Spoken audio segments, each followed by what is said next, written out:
And I hope you had a good break and ready for what's coming up, because there's lots. But let me just remind you of something that was chatted about a little earlier. Nazia was speaking to you about a mock scam that SAFPS ran, and 27% of the attendees actually did click on it and linked to enter the competition. You'll see it up there.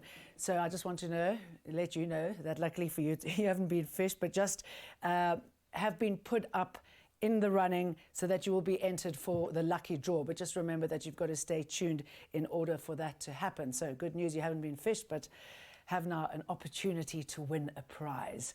I'm going to introduce you to Guy Shannon, who is one of our sponsors. Thank you very much. He's going to be talking about to outsource or not to outsource. That's a 30-minute conversation. Remember, you can always get in touch. And Guy is from Liquid Intelligent Technologies, Executive Head, Cybersecurity Operations of the Liquid C2 division. Has 12 years experience as a cyber security warrior. He's had the good fortune to work with some of South Africa's most well-known companies, including Vodacom, Edcon, Tiger Brands, Saab, and the JSE.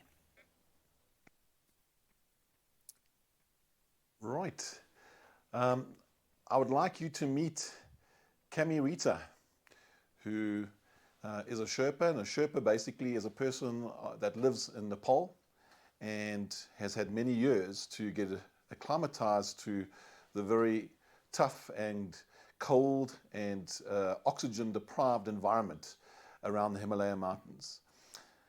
Now, Cami is famous because he is one of the most noted Sherpas of all time. He began his career at 12 years old, acting as a porter and helping customers move up very high mountains like the K2 mountain and Mount Everest, the tallest mountains in the world, over 8 kilometers high. His first Everest summit was at the age of 24. He is the current record holder of 26 Everest summits, and he's made 12 other summits on high mountains like K2. So 38 summits of over 8 kilometers high. Incredible man, incredible achievements. If we take a look at some of the frightening facts around climbing these very high mountains, of course, we all know Everest, so if you pull your eyes down there, you'll see that nearly 2,200 deaths on that mountain as of the end of 2021. Astonishing statistic. You can also see that 14% of people who tried to make the summit on Everest have perished. So what on earth is all the danger about in trying to climb these high mountains? And you have the obvious ones like hypothermia, there's blizzards, unfortunately lightning as well, but there's unseen dangers that lurk in these mountainous environments. Altitude sickness or lack of oxygen, the onset can come on suddenly and drastically, rendering people completely incapable of moving on, getting very sick, and then unfortunately perishing. And then getting lost, of course, a huge danger as well. If we take a look at some of the ways in which Sherpas drastically reduce the risk to these climbers, we can see that they're not only necessary, but life-saving. The astonishing thing about these incredible people is they're able to carry the burdens not only for themselves, but they're able to carry equipment for the customers that they serve. They're able to detect storms before they hit the party and give appropriate warnings. They're able to help customers with their oxygen supply and use of equipment. They're able to help them with resting techniques. They're able to help them with psychological techniques to give them the confidence and optimism that they need, because it's not just a physical exertion and toll that is taken on people, but also in terms of their mind, in terms of their emotional state, in terms of their thinking. And very importantly, they're able to provide navigation. They're able to show exactly how we go from one point to the next in our journey until we find glory at the summit. I'm hoping, as I use this analogy, very personal analogy of mountain climbing, that you could start to form in your mind some parallels to what we're talking about in terms of cybersecurity and fraud. And There's not just one group or category of adversary that is working against us in our companies. You can see that there are a number of categories of groups or people that are trying to attack and exploit our networks. Hacktivists, in my opinion, they do the smallest damage and pose the least threat. But it's all about trying to get their statements or points across. They'll deface websites of people that are opposed to their views, and will then put across their views in a rather blunt and impolite way. If we look at cyber criminals, this is the meat of the discussions that we're having today, and it's all about trying to exploit weaknesses in networks so they can gain a foothold and so that they can obtain funding illegally. Often we talk about the biggest threat to networks or our businesses coming from inside. Very true. Sometimes there are people that gain access as employees to businesses so that they can conduct criminal activities. But oftentimes it's people who are unaware that they are exposing the business to unnecessary risk, and so that is something that needs to be considered very closely. Espionage, all about the old spy game. We've got James Bond, who used to run around and was very physical. We know that the espionage has moved to other arenas, digital arenas, to spy and gain information. Terrorism, very interesting. Terrorism, we see it playing out in the global arena. I know we're all following very closely the Ukraine and Russian conflict, and on both sides, they have used cyber terrorism to either gain information or to weaken the opposition's networks and cyber response by launching attacks. And of course, cyber warfare is a part of that. It's very interesting if we look at from World War II through the 50s, 60s, 70s, 80s. We're very used to the warfare platforms being land, sea, and air. And now it's in the 90s and into the 21st century that we've had to become accustomed to the cyber space or cyber arena being an active part of conducting warfare. We know, and I have experienced, military units from adversarial countries launching a sustained attack 24/7 because they have the resources, they have the know-how, they have the expertise, they have the funding, and they can conduct campaigns that can stretch on for months at a time, 24/7 presence in networks. And that is a frightening reality that we have to deal with. Of course, the next arena for warfare, even more frightening, will be space. And we will find attacks being taken place. We know that a number of countries have developed the ability to launch remotely controlled vehicles into space for extended periods of time and then bring them safely back to Earth. And so that is another arena that we'll have to keep our eye on. And cyber will play a huge part of that in terms of defense, but then also in terms of attack mechanisms. So Liquid Intelligent Technologies has managed to work with Interpol, and so we have received intelligence from Interpol, a fascinating report as to the prevalent threats that are happening in our African region over the last year. And I've just summarized it into six points. Phishing and ransomware, I think we discussed that at length at various cyber forums. I will deal with ransomware in a little more detail on another slide. So I'm going to move on to crimeware as a service. It is very interesting that criminal syndicates have set up their operations to resemble a legitimate business. So an example would be they have a shop front. People can go and shop and buy a kit which is able to exploit weaknesses in people's networks and is able to spread malware throughout people's networks in an automated fashion. What also fascinates me is that these criminal syndicates have support desks. So in other words, if an enterprising criminal tries to buy a ransomware kit, spread ransomware and malware through a network, but they're finding that the network's antivirus is catching and containing their malware, they can then go to a support desk and they can log a ticket and they can say that the software you sold me is not effective, and the support will then recompile the software to bypass the specific antivirus that is in a company's network so that it can spread more effectively. That has now lowered the entry into market. It used to be specialist criminal syndicates. We've now got a youth, often of youth age, we're talking 16, 17, 18-year-olds sitting in their mom's basement and able to launch very successful criminal operations. If we look at the next point, business email compromise, that is different to phishing.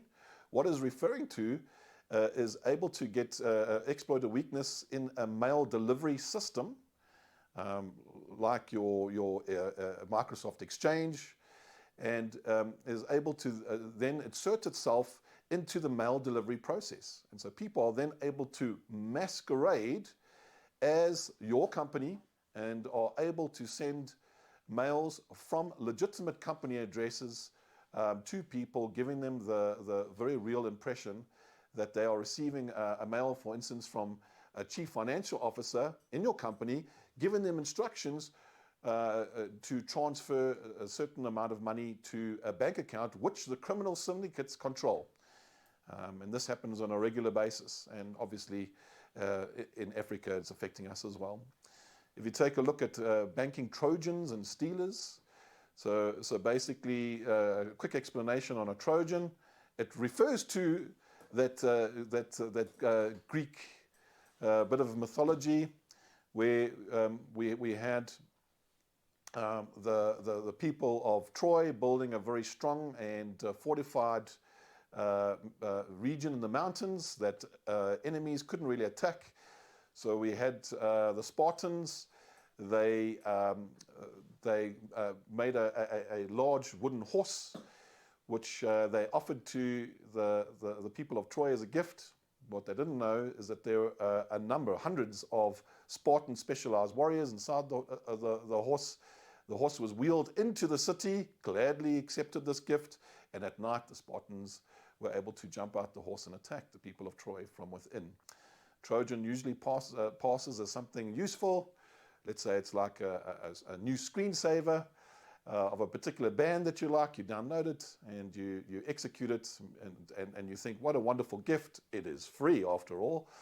And then you find that it's actually got malicious code injected into it and starts to execute. And what they're very interested in doing is listening to keyboard inputs. So in other words, you ask to type a password to gain access to your bank account. It is able to listen and extract those passwords that you type in and pass off to the criminal actors. Online scams, it's been addressed really well. Fascinating to listen to in this conference of very specific examples of scams that are operating in our countries, in South Africa specifically. So I'll move on to cyber extortion. I've had to deal with very alarmed people sending frantic messages to our cybersecurity hotline to say they've received this awful mail telling them that they'd been looking at undesirable material, that they would be reported to the FBI unless they click on a link, which will then take them to a place, a law enforcement place, so that they can deal with their crime or with their poor behavior in a more effective way. And the people are absolutely beside themselves. They're obviously in an emotional state, and the emotional state then drives the undesirable action to click on these links, which then opens them up to malicious activity. So also a very real threat. Please don't be alarmed by this very busy slide. So in cybersecurity, we have a framework called the MITRE ATT&CK. What the MITRE ATT&CK does is it provides a structured database of tactics, techniques, and procedures that the adversary uses to exploit vulnerabilities in your business and to attack you. What the slide illustrates is that there are 196 known techniques for the adversary to use to exploit your business. So just something to bring to your attention, and that our defense methodologies needs to be on par to deal with these multiple attack vectors.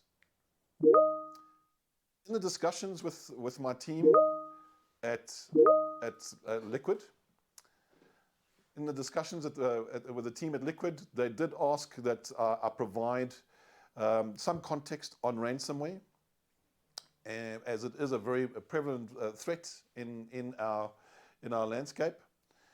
And so a quick definition or description of ransomware is that when criminals get their footholds into your network, they get users to execute certain malware programs, which then move through the network, they propagate, and they encrypt data at such an astonishing rate to cause business and users horrific harm, in that they can no longer get access to their data. They're then presented with messages, which typically leads them to a place to purchase cryptocurrency.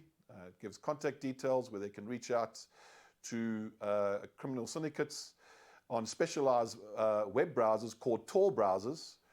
A Tor browser enables you to access the darknet, or an internet that is hidden from the public. And it's usually where criminals reside to arrange their nefarious schemes. And so you are then ushered onto the darknet to communicate with criminals and to pay in cryptocurrency, generally, to release your data back to you. Your data can then be unencrypted, released back to you so that it's in a readable form. A little side note that I'd like to add to that scenario: we are finding more and more that ransomware is not just about trying to extract money from you. Many criminal organizations use ransomware merely as a smokescreen or a diversion.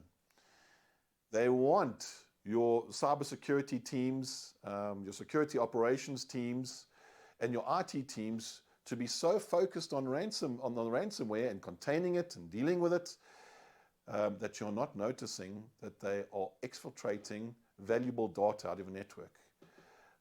So it's your intellectual property, private contact details and private information, as well as your financial information. Often we find that is the ultimate goal, is to exfiltrate valuable data. And so it's something to take note of, and just be aware of that when you're under a ransomware attack, that may not be the only harm that could be done to your business. If we look just very quickly at the different controls that we can put into place for ransomware, I've just given a summary, and I'm sure these presentations will be available to you after the conference, so that you can review this with your security teams in more detail. As I've mentioned, the greatest risk to business, but I'd like to flip it on its head and say that the greatest asset to the business, I call them the most effective firewall for the business, are your staff, are your employees. And so awareness forms a great part of this. An effective security awareness program that engages staff. It's not just a case of sitting and listening to a PowerPoint presentation, but there's engaging movies with a bit of humor injected into it. There's desk drops, there's competitions.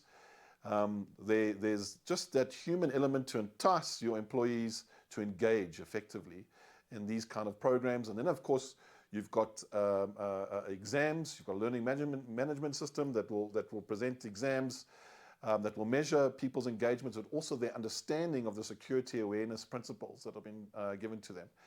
And then, of course, that can be linked to their KPIs at the end of the day.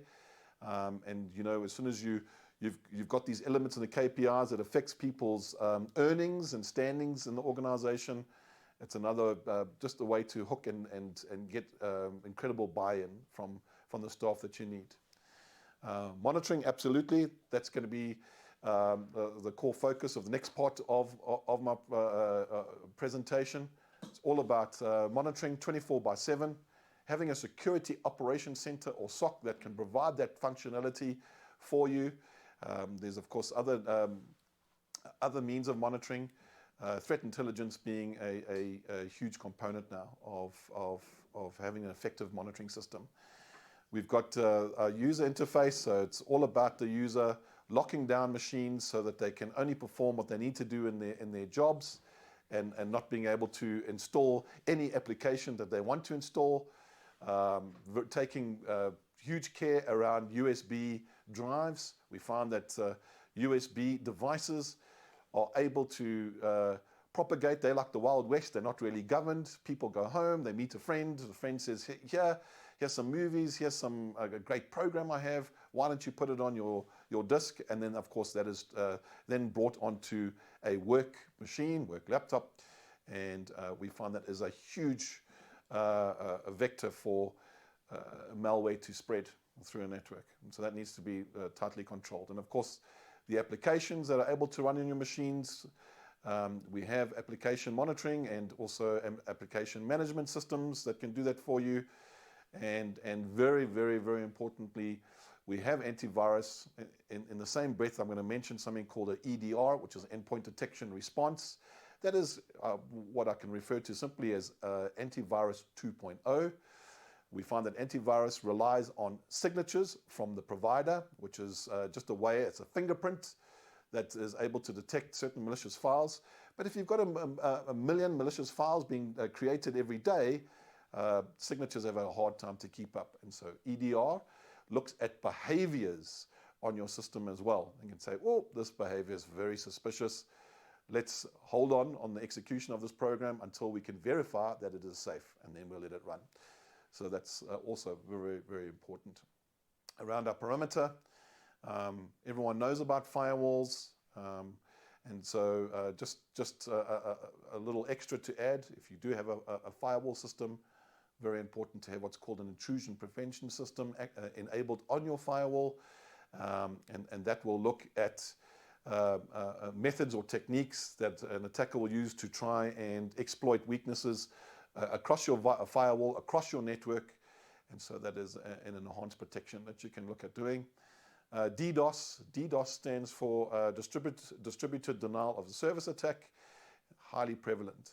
And so if you are running a business, and that's even to small, medium enterprise, we find that people are shooting large volumes of data at your public or internet-facing assets, so that those assets can no longer respond to legitimate requests that your customers are making to you as a business.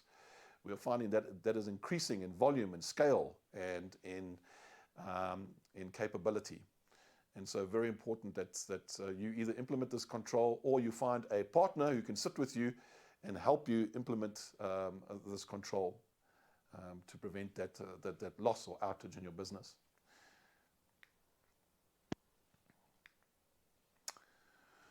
Right, so if you decide to climb Mount Everest yourself and establish a security program in-house, what dangers and what challenges face you?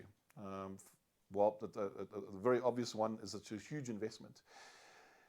You are going to need to get a chief information security officer or some leader that is going to be able to help you through the very technical and sophisticated requirements that are required. And that leader is going to need to be surrounded by security resources to assist people who have experience in this very niched field, you could almost say.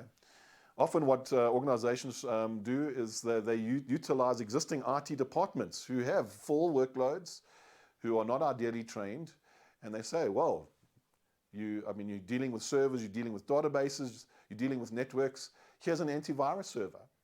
Here's a firewall. And now this is, in addition to what you need to do, is more controls that you need to handle. And obviously, huge fatigue sets in. Knee-jerk reaction. So suddenly we're under attack. Suddenly we see ransomware, or suddenly we have our credentials or user information leaked out in the business. It's a huge crisis, and now all of a sudden we scramble to find the money and to find the resources and to put the systems in place around our security. And by then it's far too late. If we look at the Security Operations Center, which requires people, process, and technology that are highly sophisticated and specialized, you soon come to realize that to establish a 24/7 monitoring capabilities can run into the tens of millions really easily, and also huge barrier to entry over there. If we look, often people that are fatigued then look to technology. Someone comes in and says, I've got this amazing box, I've got this amazing firewall, I've got this amazing entity. You just plug it into your network and it will solve all your problems. And we know that silver bullets don't exist.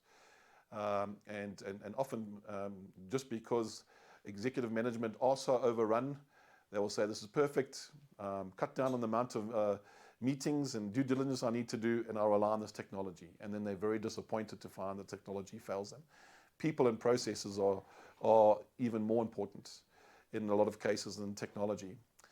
It's very difficult to attract and retain cyber resources, and also to prioritize your assets in the correct way.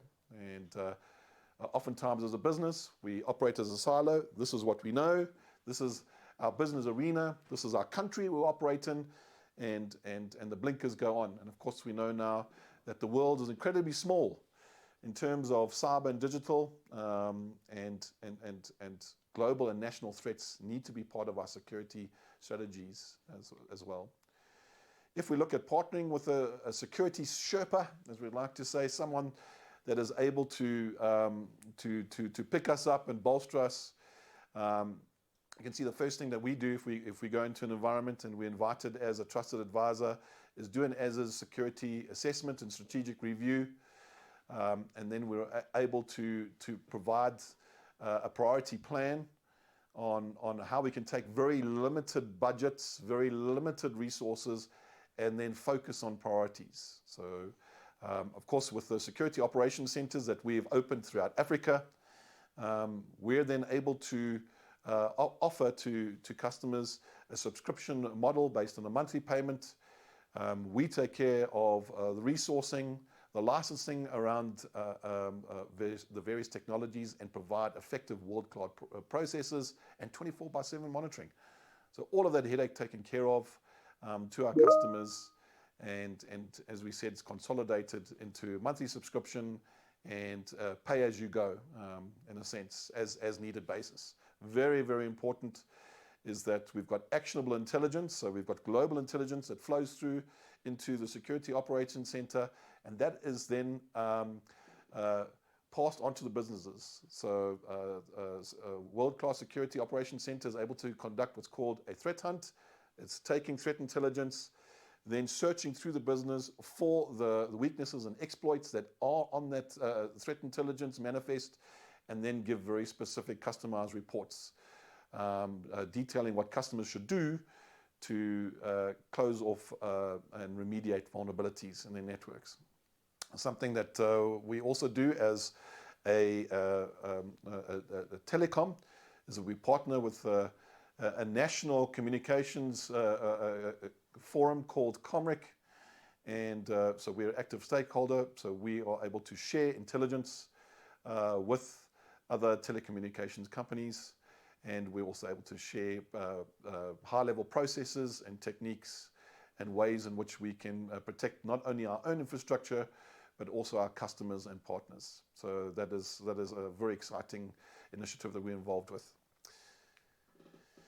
If we look at a security operating center, there's a number of components.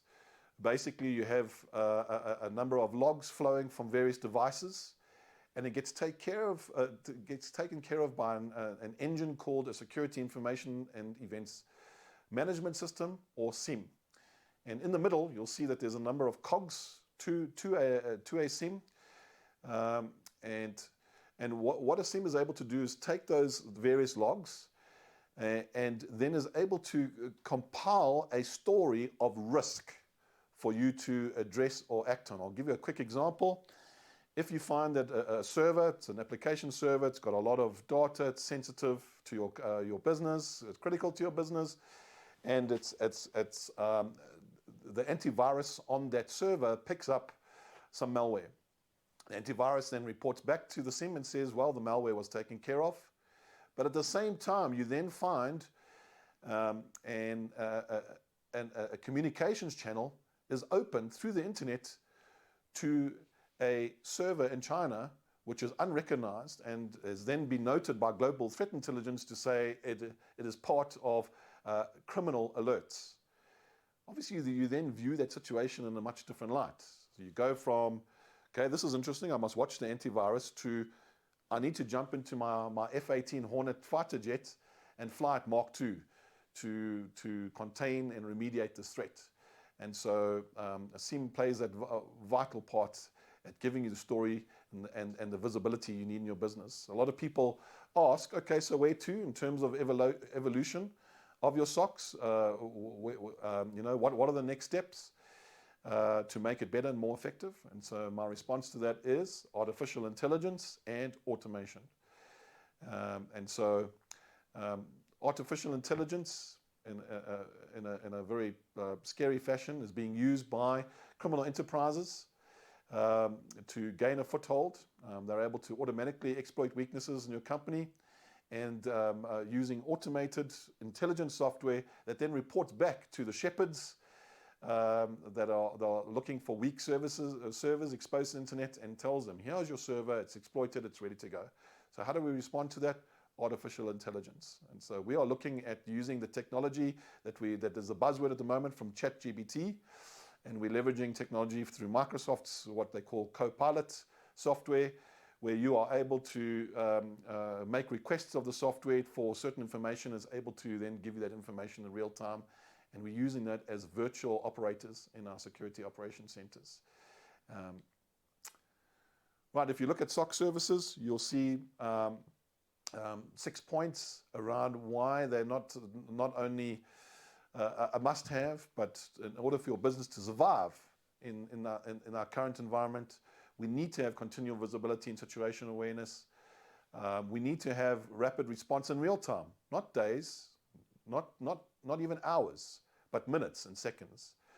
There are huge cost savings to your business in that you are able to proactively avoid attacks on the business, and just like the Sherpas are able to see storms before they hit, so a SOC can see, using global threat intelligence and other means, they're able to predict and preempt attacks on your business, and you can close the vulnerabilities before the attacks even happen. Compliance, SOCs can assist with your compliance. PAPIA, PCI, DSS are a few that come to mind. And of course, improve business reputation. It's too late to try and put security controls in place once your company has been then leaked to the press about huge personal information that has been leaked.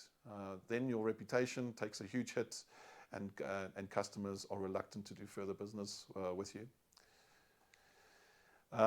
Do I have time to run through the evolution of security operation centers? Fantastic.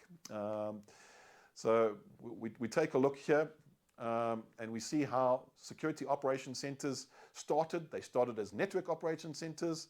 It was just all about monitoring in the NOCs. And you see that over time, that we got to a SOC version 2 and 3, where we have reactive monitoring, then proactive monitoring. But today, we have something called a fusion center. And a fusion center takes proactive monitoring and automation and combines it by fusing multiple teams in a same area or organized workspace. SOC teams were specialized teams that used to work in silos, and Liquid has now launched the first cyber fusion centers in Africa. And we've taken IT teams, cloud operating teams, security managed services teams, and SOC teams, and put them in the same organizational space so that they're able to collaborate in real time. As an attack comes through, we've got a SOC analyst who picks up the attack. They find that there's something happening on a firewall. they're not trained on a firewall, but the firewall engineer is sitting right next to them. And they can then get that on-demand, instant, highly technical context on what is happening in terms of attack to a customer. And we're able to then respond to that in a much more rapid, effective fashion. And so you can see a SOAR or automation. That is something that we're focusing on, where we have intelligence built into our SIEM platforms, which is able to then pick up a certain threat or activity happening on let's say, an endpoint like a laptop. And if it happens at a certain security level, we're able to automate the process of containing the laptop, taking them off the network, and then starting a forensics investigation without any human intervention. And so that is the type of response that we want. And mail phishing is a huge threat to a number of businesses, a huge concern to a number of businesses. And again, we are working on automation that is able to analyze emails with artificial intelligence, compare it to virus and threat intelligence sources in the cloud, and then is able to make decisions instantly about what to do with that mail, even before a human analyst gets their hands on it. So to end, some top tips. So I'm hoping that there's some interest around a security operations center or fusion center initiative. But yes, what we're discussing is highly complex. Where on earth do we start the conversation and get the ball rolling in our networks? And the first thing would be to look at a chief information security officer. In-house, as I said, is very expensive. So there are things as virtual CISO, which are available with service providers. They're able to provide someone on an ad hoc basis or contract basis to fit the needs of your business, 1, 2, 3 days a week to leverage costs. And then provide the direction that you need. Something very important is to decide on a security management system framework. And I've put the 3 of the prevalent ones on the screen: ISO 27000, COBIT, and CIS. But that framework will then help you to put the various pieces of the puzzle together that you need around a cybersecurity strategy and program. Based on the framework, you can identify gaps, establish your strategy, and then very importantly, you move ahead to an asset inventory system. Some people refer to them as CMDBs, but there you decide on your high priority crown jewels for monitoring servers, applications, and controls. Because we understand that a business is impossible to monitor all things at all times. So you look at your priorities that you want to focus on. And then you establish your monitoring criteria. What are you looking for? What poses risk to a business? What actions are bad? What actions should you then act on in very short term? And once you have that, you then have enough information to conduct a SWOT analysis and a costing analysis for in-house or outsource SOC solutions, and so that you can then present that to Exco and give them the information they need and answer the questions that they need to obtain the budget. So good luck in your security journey, and stay safe.